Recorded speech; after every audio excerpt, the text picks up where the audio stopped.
你是不是也遇过这样的人？明明是他恶意重伤你，在背后捅你刀子，结果你越是解释，他越是起劲，你越是生气，他反而越得意。这时候，我们大部分人的第一反应是什么？肯定是想反击，想争辩，想尽办法要让对方付出代价，对吧？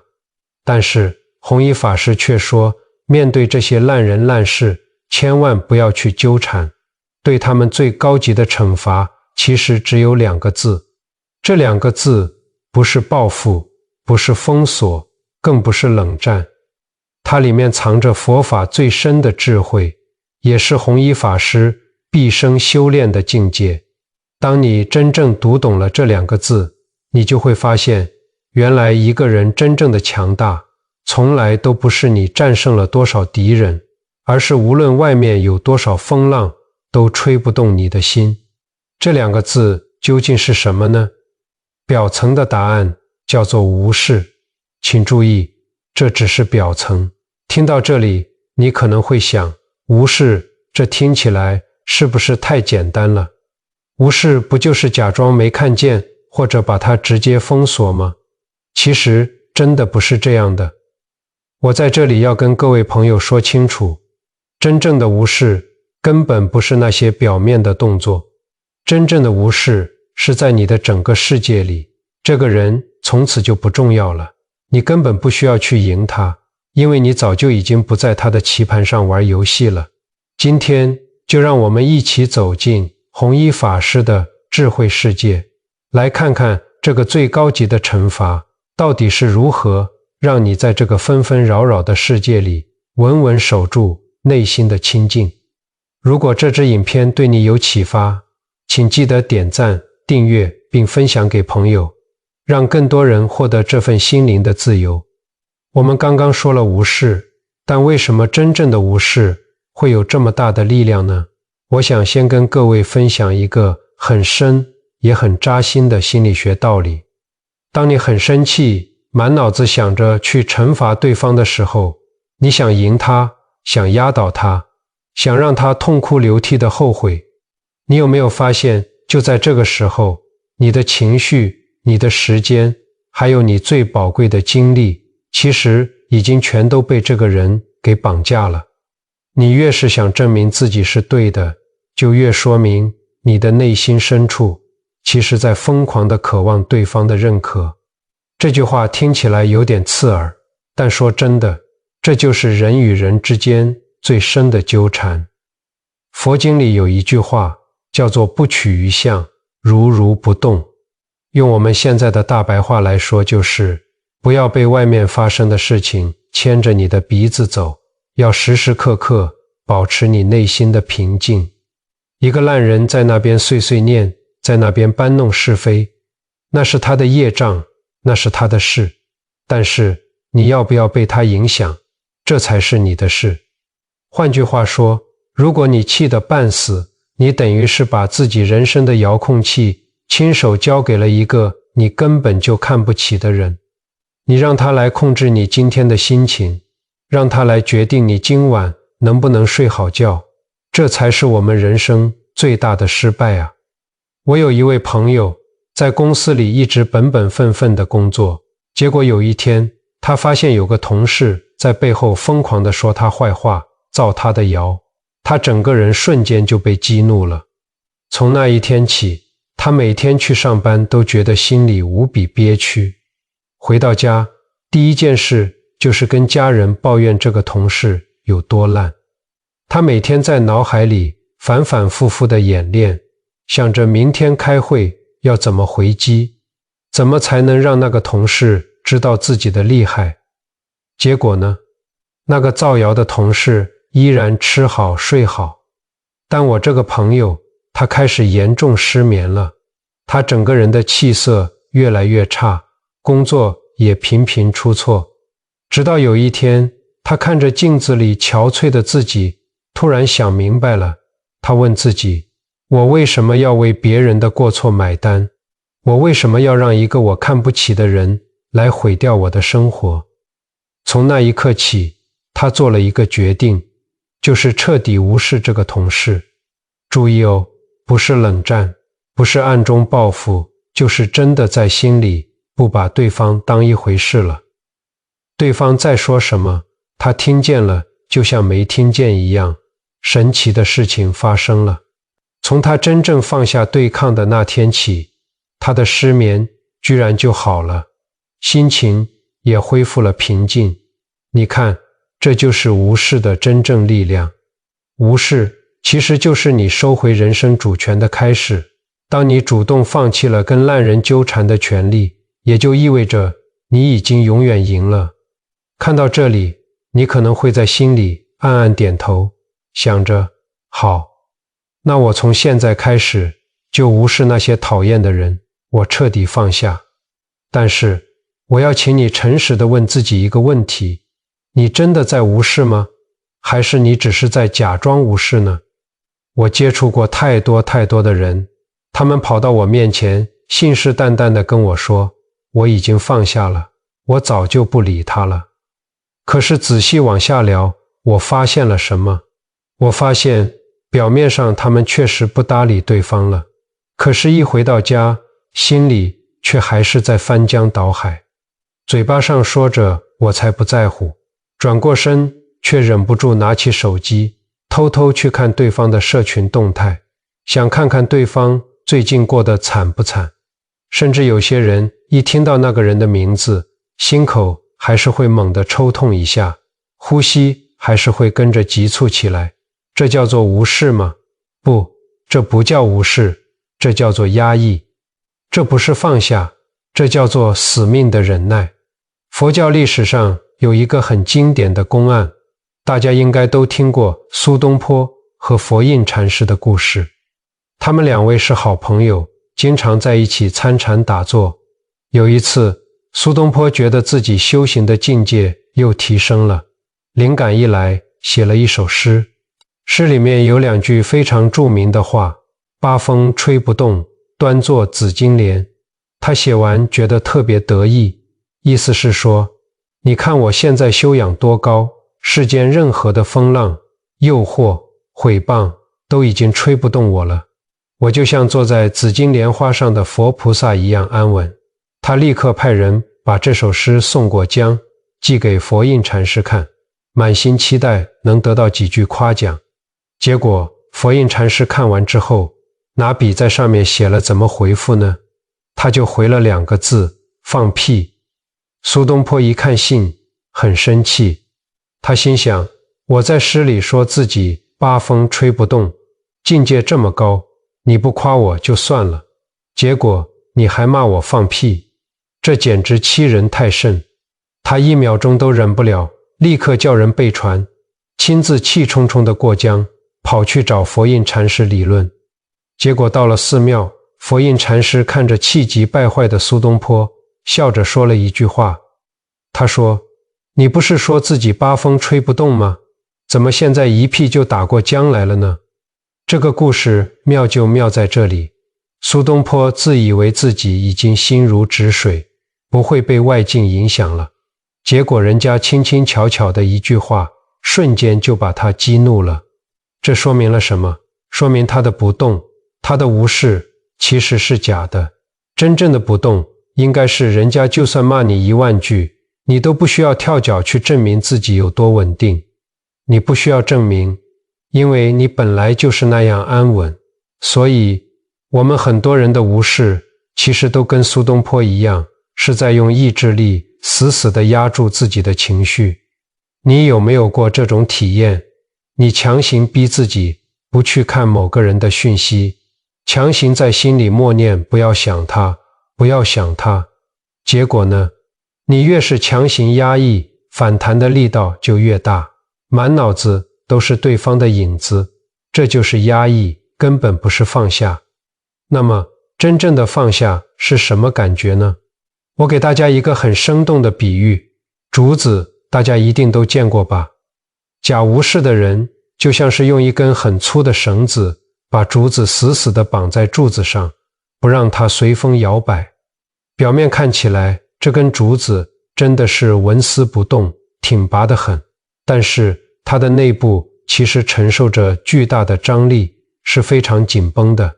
绳子一旦断了，它反弹的力道会打伤人。而真放下的竹子就不一样了，它没有被绑住，风来了，它就顺着风轻轻摇摆，风过去了，它又自然而然地回到原来挺拔的位置。一切都顺应自然，不留痕迹，这才是最关键的区别。如果你的无视每天都需要靠强大的意志力来维持，需要你每天对着镜子催眠自己我不在乎，那就说明你根本还没有放下，你依然在跟对方死死地纠缠着，只不过你是换了一种向内攻击、压抑自己的方式在纠缠。表面上看起来风平浪静，其实你的内心深处早就暗流涌动了。你以为你成功地无视了对方，但事实上，对方24小时都住在你的心里，无时无刻不再消耗你的心力。所以这就是假无视最可怕的地方，它会给你一种错觉，让你觉得自己正在高高在上地惩罚对方。但残酷的真相是，你其实是在惩罚你自己，而且是用最折磨、最痛苦的方式在惩罚你自己。既然假无视对我们的伤害这么大，那我们到底应该怎么办呢？答案其实很简单，就是我们刚刚提到的，也是弘一法师所追求的那个境界，不动。这才是对那些伤害你的人最高级惩罚的深层答案。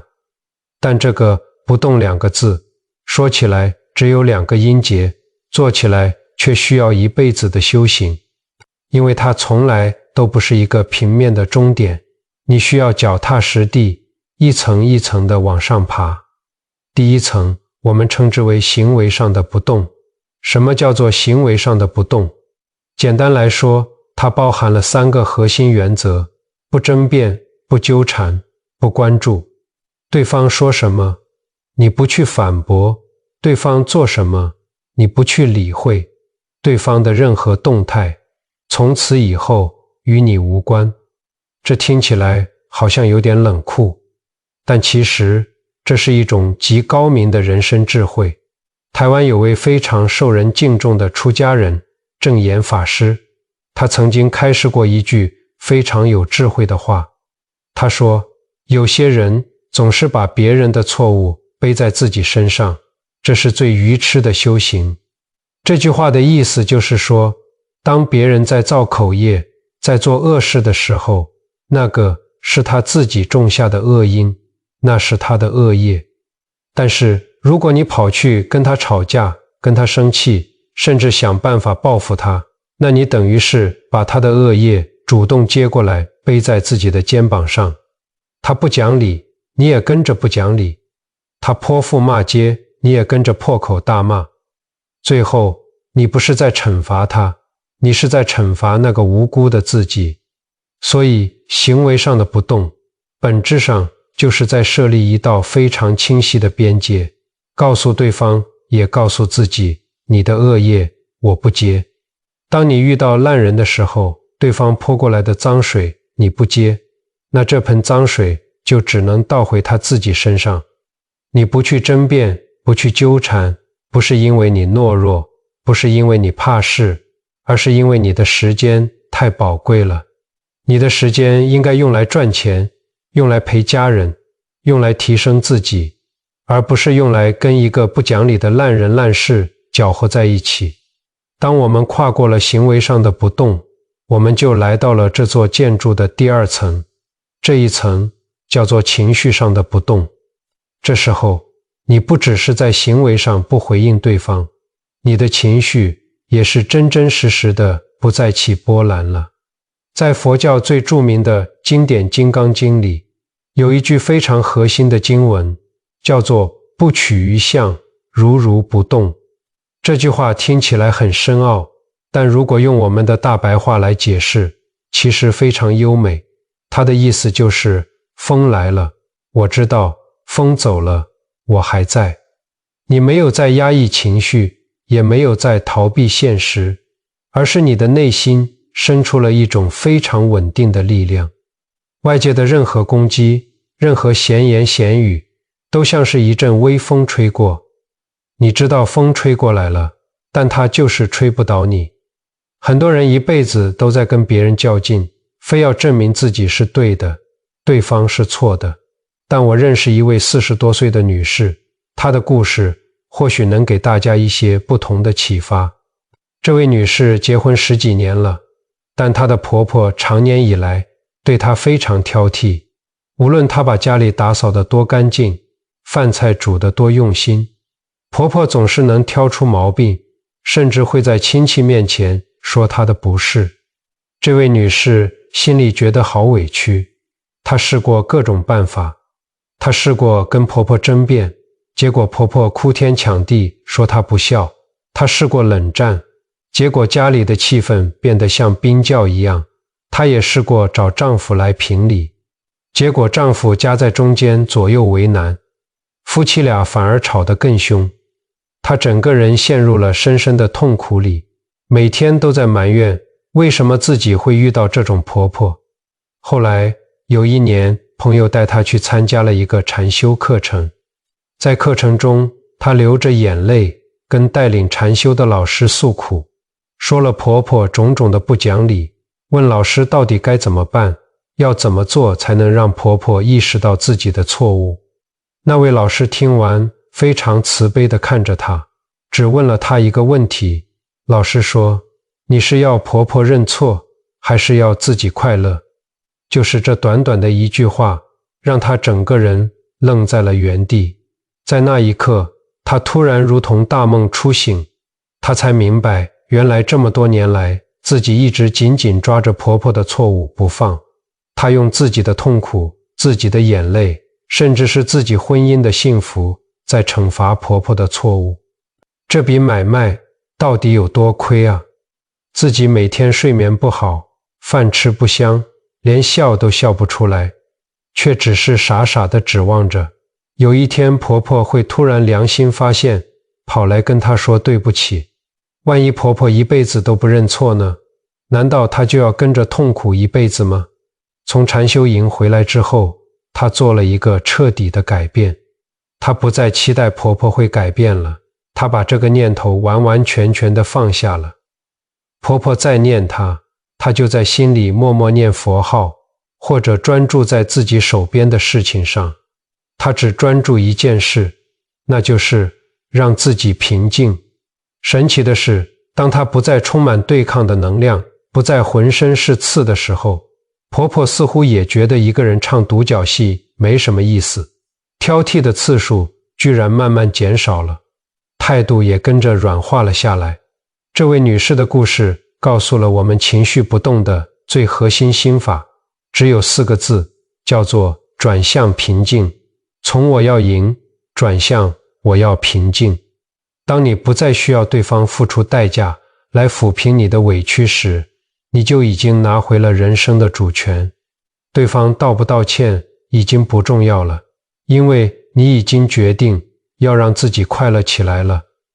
有时候世间的事情就是这么奇妙，最强大的力量恰恰是当你放下了想要对抗的力量。现在我们要来到这座建筑的最顶层，也是最高的境界，这一层叫做本性上的不动。到了这一层，你不仅仅是不生气了，你甚至能够反过来去深深地理解对方。你开始看透一个真相，那个天天找你麻烦、恶意重伤你的人，他为什么要这么做？大家想想看，一个心理健康、内心富足、每天过得幸福快乐的人，他会吃饱了撑着，每天处心积虑地去陷害别人，去说别人的坏话吗？绝对不会的。一个会去随意伤害别人的人，他的内心一定充满了匮乏，他的恶本质上是源于他深深的无明和痛苦。他可能充满了嫉妒，可能极度缺乏安全感，他必须要靠着把别人踩在脚底下，才能感觉到自己有一点点价值。当你看穿了这一点，你就会明白，对方对你的伤害其实是他自己在制造因果，他自己也正在被这份因果深深地折磨着。当你明白了这个道理，你的无视就升华成了最高级的慈悲。这绝对不是那种冷漠的无视，也不是那种我修养比你高，我不屑理你的傲慢，而是一种充满了悲悯的不纠缠。你的心里会有一种感觉，我看清了你的痛苦，我也同情你的深渊，但我不会被你拖进去。我们还是用前面那个竹子的比喻，到了第一重境界，我们就像是被风吹着摇摆的竹子，我们忍耐着不去管它。到了第二重境界，我们成了顺应自然的竹子，风吹过了，我们就平静地回到原位。而到了这第三重境界，我们的心就像是竹子那深深扎在泥土里的根，不管地面的风刮得有多大，哪怕是狂风暴雨，根是根本不动的，因为你的底层逻辑改变了。在《法华经》里有一个非常伟大的思想，叫做一切众生皆有佛性。这句话用大白话来说，就是这个世界上每一个人，不管他现在看起来有多坏，多不可理喻，他的本质其实都是好的，都具有成佛的潜力。只不过他现在的心被无明、被贪婪、被各种执着给蒙蔽住了，他迷路了。弘一法师的一生就是这重境界最好的写照。弘一法师年轻还没出家的时候，是个非常有名的艺术家。有一段时间，有些人在背后恶意诽谤他，说得非常难听。朋友们听了都很愤怒，跑来劝他赶快出来澄清，说你再不说话，大家都以为是真的了，你太吃亏了。可是弘一法师怎么说的呢？他只是很平静地回了一句话：谤从口出，辩从心生，无口无心，何辩何谤？意思就是说，别人的诽谤是从他的嘴巴里出来的，而你的辩解是从你自己的心里生出来的。如果我既不开口去吵，心里也不动那个要争辩的念头，那诽谤又从哪里来呢？辩论又从何而起呢？这就是我们前面说的，把对方从自己的棋盘上彻底移除了。等到了弘一法师晚年的时候，他的修行更深了。有一次，有人问他：法师，您年轻时那些诽谤您、伤害您的人，您现在还恨他们吗？弘一法师的回答真的是震撼人心。他说：一切众生皆有佛性，皆当作佛，彼诽谤我亦是成就我。弘一法师不仅不恨，甚至反过来感恩对方，因为对方的诽谤和伤害就像是一面镜子，让他清清楚楚地看见自己的内心深处是不是还藏着对名声的贪恋，是不是还有放不下的面子。对方以为自己是在伤害弘一法师，却万万没有想到，自己反而成了弘一法师修行路上最大的助缘，帮他把心性打磨得更加圆满。说到这里，可能有很多朋友会在荧幕前问我，你说的这些道理我都懂，但是回到现实生活里，我明天去上班又要看到那个讨厌的人了。真正要做到，谈何容易啊！佛法从来不是高高在上的理论，它是我们每一天生活的解药。佛法在世间，不离世间觉。我为大家整理了3个微小但力量强大的行动清单，这些都是你今天看完影片，立刻就可以在生活中实践的步骤。第一个行动叫停3秒观心法，这个方法专门用来对付那些让你瞬间理智断线，想要破口大骂的时刻。在生活里，我们难免会遇到别人无缘无故的指责，或者遇到极度不公平的对待。那个当下，你的第一反应一定是很生气，你想立刻反击回去，你想打字发一篇长文去跟他理论。这个时候，请你务必做到一件事，停下来，深呼吸，给自己3秒钟的空白。在这3秒钟里，你什么都不要做，只要在心里问自己一个问题：我现在是不是又跑进别人的棋盘里玩游戏了？这3秒钟非常关键，它就像是按下了个暂停键，能把你从那个暴风雨般的情绪漩涡里瞬间拔出来。当你问出这个问题的时候，你就会意识到对方正在丢出一个叫做愤怒的饵，而你正准备张开嘴巴去咬那个钩。只要你看见了这个钩子，你就不会咬下去了。这就是我们常说的，从我要让它好看转换成我要收回我的平静。拿回这个主动权，你就已经赢了第一步。第2个行动叫做物理断联与情绪觉察术。很多人说放不下，其实是因为他还在不断地给自己喂食毒药。什么叫物理断联？这是一种实体上的操作。对于那些不断消耗你、伤害你的人，请你勇敢地删除联络方式，退出不必要的群组，避开会遇到他的场合。更重要的是，停止在别的朋友面前不断谈论这个人。这就像戒除某种坏习惯一样，你必须先从行为上斩断连结。你不去看，不去听，不去说，你的大脑才会慢慢停止分泌那些让你焦虑的化学物质。有些人觉得这样做会不会太无情了？其实不会的。保持距离本身就是一种智慧的尊重，对别人的尊重也是对你自己的保护。但是物理断联往往只是第一步。就像我们前面说的，到了夜深人静，或者你一个人独处的时候，那个人的脸，那句难听的话，可能又像幽灵一样跑出来折磨你。这时候你就需要用到情绪觉察术了。千万不要强迫自己压抑，不要在心里喊着我不能生气，我不在乎。真正的做法应该是大方地承认它。你可以在心里对自己说，好吧，想起来这件事，我还是很生气，我还是觉得很受伤。这个承认看似微不足道，其实需要极大的勇气，因为当你承认了，你就卸下了那个我已经完全放下的虚假面具。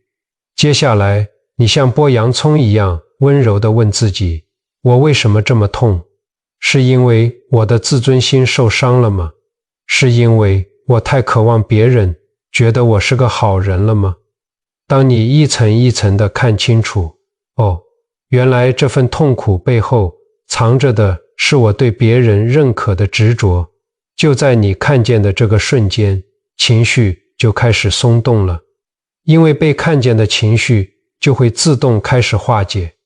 第3个行动也是最高级的一步，叫做睡前3分钟的换框架练习。一天当中，我们的心最容易脆弱的时候就是睡前。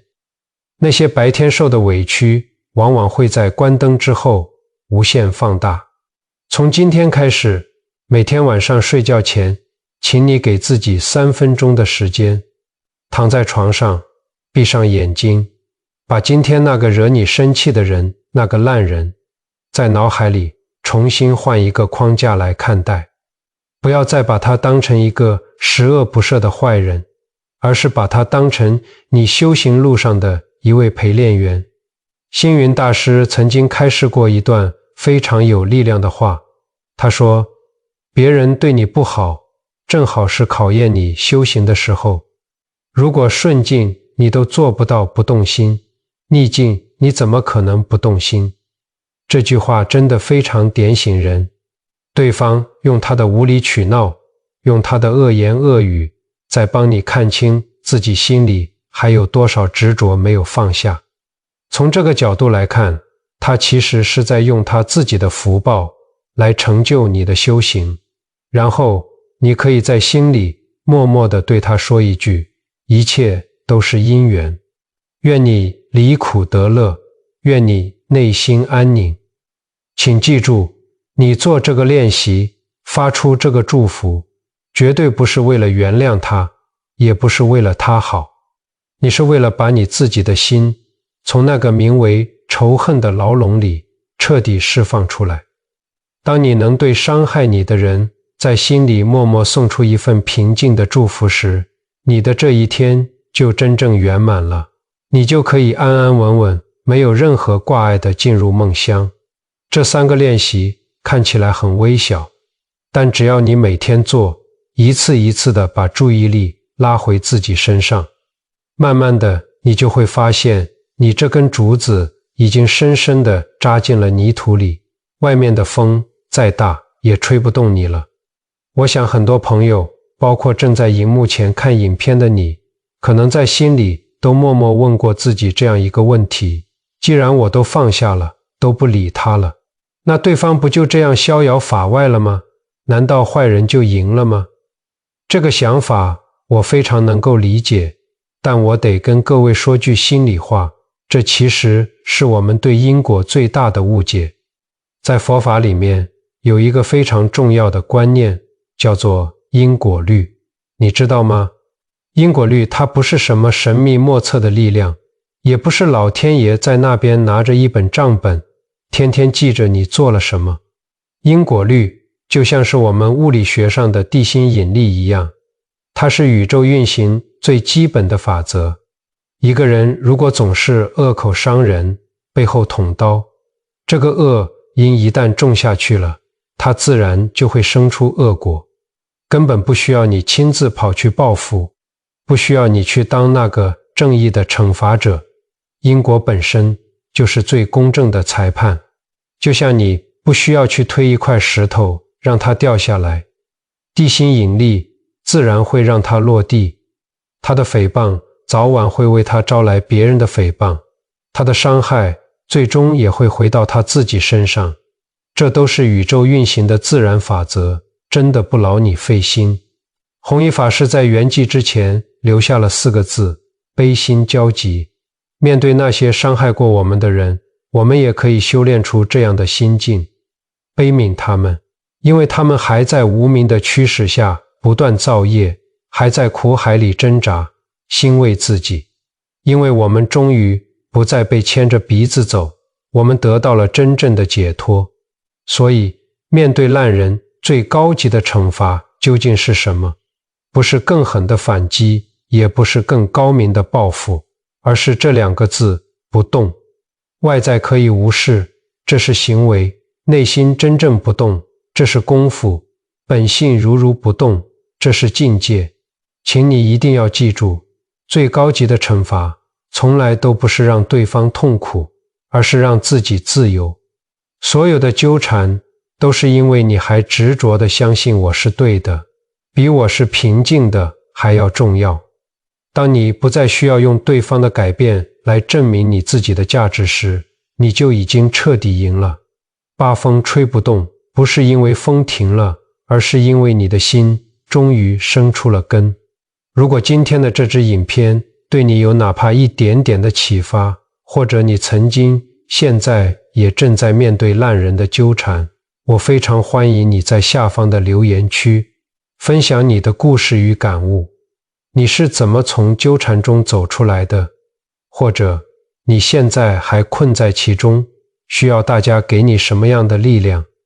我也诚挚地邀请各位朋友在留言区留下一句善言，或者一句为彼此祈福的话语，让我们用这份善念共同在这里凝聚成一个清净充满正向能量的磁场，互相扶持，一起走在这条修心的路上。愿你我都能在这纷纷扰扰的世界里修得这份不动的智慧，稳稳地守住内心最纯粹的清净。感谢您的观看与陪伴，我们下期再见。南无阿弥陀佛。